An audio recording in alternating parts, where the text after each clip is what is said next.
What's good, guys? I'm back here with another video. This video I'm gonna be telling y'all about, if you wanna enhance your skills with like Midjourney version 4 prompts, if you're trying to get better at prompting and getting better results and all that kind of stuff. So hop in with me. I'm gonna show you a little trick that I use sometimes to get better results. For some of you that might not know it yet, you can get some free knowledge. So let's say, for example, you want to create you want to make some kind of cartoonish style design of let's say, for example, a house, right? You want to make some kind of a pixel style cartoonish house, but you're not really getting exactly what you want. What you can do is you can come over here on the prompt. You can come in to say you can just go straight on, especially if you know what kind of animation you're going for. Say you're trying to make it look like Disney, you can just say, okay, a house that looks like it was made from Disney movie. Or you can state your prompt, and then you state exactly what the image is about, and then in the next parameter you want to state how you want it to look, and then you can set your other parameters like your aspect ratio, how defined you want it to be, and all that stuff. So what I mean by that is this: if I want a cartoonish house with like neon lights, I can say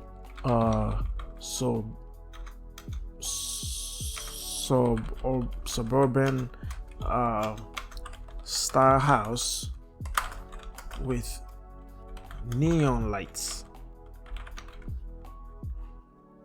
and a car parked in front of it,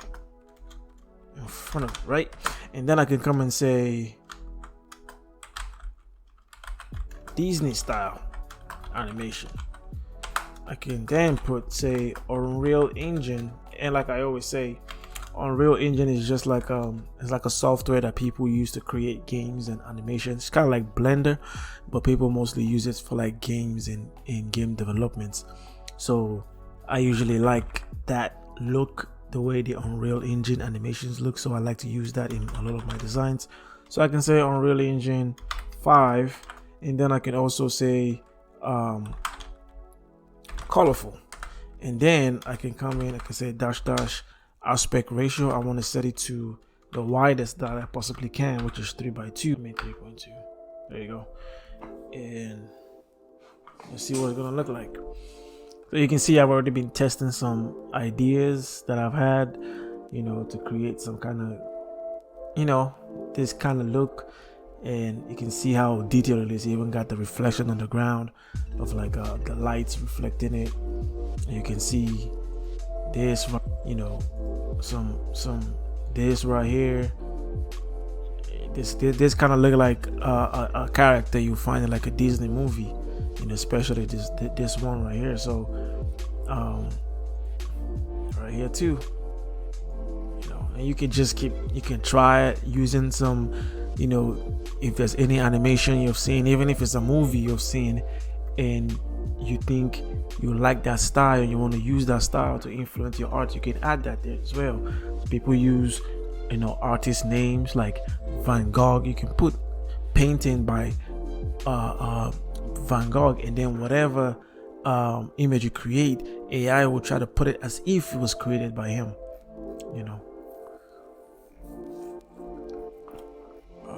Right here too, I didn't like this one, but you can see right here, right here, this I really like this, giving me the realistic thick clouds. And this one as well, this one, right, you can see this too. This is like, it's a different setting. I think I put it as some kind of a background by Van Gogh. You see that right there? So it tried to do it, but this actually looks pretty good, but I don't think this is what. But yeah, you can also come over here and like I said, I always do this in all my videos. I always leave the tools that I typically use sometimes, and you can come here to this GitHub repository that I use. You can also use another tool that I do use, if I can remember it. This tool right here, and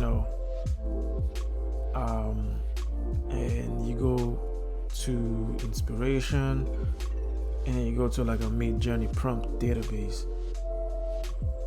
Let's see, what is it? It's free, and you can see right here the different prompts, the different prompt styles and stuff, and you can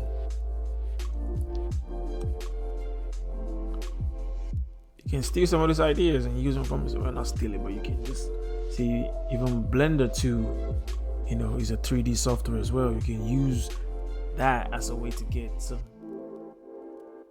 kind of effects on your images, comic book style as well, concept art.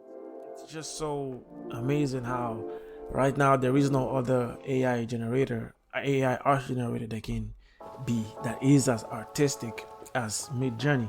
Now we have Blue Willow on the other hand, which I also use. Blue Willow right here, it's still new. It's still in its beginning phase, its beta phase, so it's not really there yet, but it is, for its age. It's only been around for like a month or so. It only been released for like a month or so.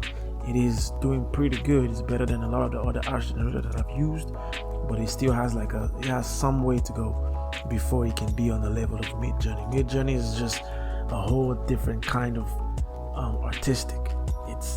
I don't think any of these ones, not even DALL-E, can really compete right now. And as soon as I realized it, because I tested a lot of the different AI art generator, DALL-E, Stable Diffusion, and I tested all of these ones, and I'm like, well, there are some things that they can do better than others, but Midjourney does it all. And once I realized that, I didn't waste no time subscribing. I put that money in there, like, take my money, man, take my money.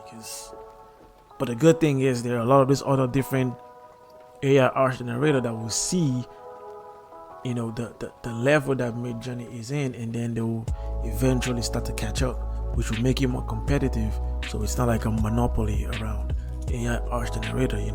So that I love, I like that. So if Blue Willow is just a month old and it's doing this, who knows? In 6 months from now, it could be maybe doing better than Midjourney. Then I'll switch. So you can see what it created. You see version 4 right here gives me that cartoon, gives me that as I instructed, like a Disney style animation, and so everything is just cartoonish, and you can use that. Or if you don't want to use like a whole animation studio, you can use a particular one, like what's this? I don't even know. I don't watch Disney, so let's see Disney movies, for example. Let's say I want one of my images to look like, what's this one? Hold on, let's see.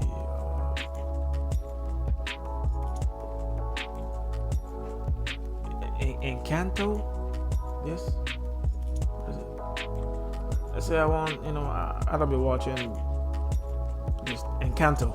So let's say I want one of my images to look like Encanto, and I can come in here and I can, go to imagine, and I can say, I'll say a black toddler, black child, and I can say Encanto style animation, and then I can also say cartoonish, and then I can say 8K, and then I can say obtain render if I want to, and then I can say Unreal Engine. I'm not going to use Unreal Engine. I'm going to say, let's say I want to use Blender like we saw, and then I can always make my or let's say I want to make it look like a portrait. I don't want it to be wide. I want it to be kind of like a portrait, and then I can just do 2x3 instead of 3x2, and so you make it kind of long. Boom. and then we pull up Encanto, for example, right? And we go to the images. Boom. Looks exactly like what you would see in an Encanto movie. Maybe the skin color might be a little bit lighter, right? But looking at the images, you can see that it is this same cartoon style, the eyes and everything. And so you can use movies that might be an inspiration. You can use them to get you whatever image you can find. You can use pictures, you can use paintings, you can use anything. You can use 3D software tools, like Blender or Unreal Engine, or you could even use AutoCAD. However that looks, you can do that. You can use anything to drive you closer to whatever it is you're trying to get at, whatever image you're trying to recreate. This tool is pretty good at figuring that out for you, and it will. Like this, it's pretty good at that. So just go out there and just try as much as you can and just learn. It's wonderful.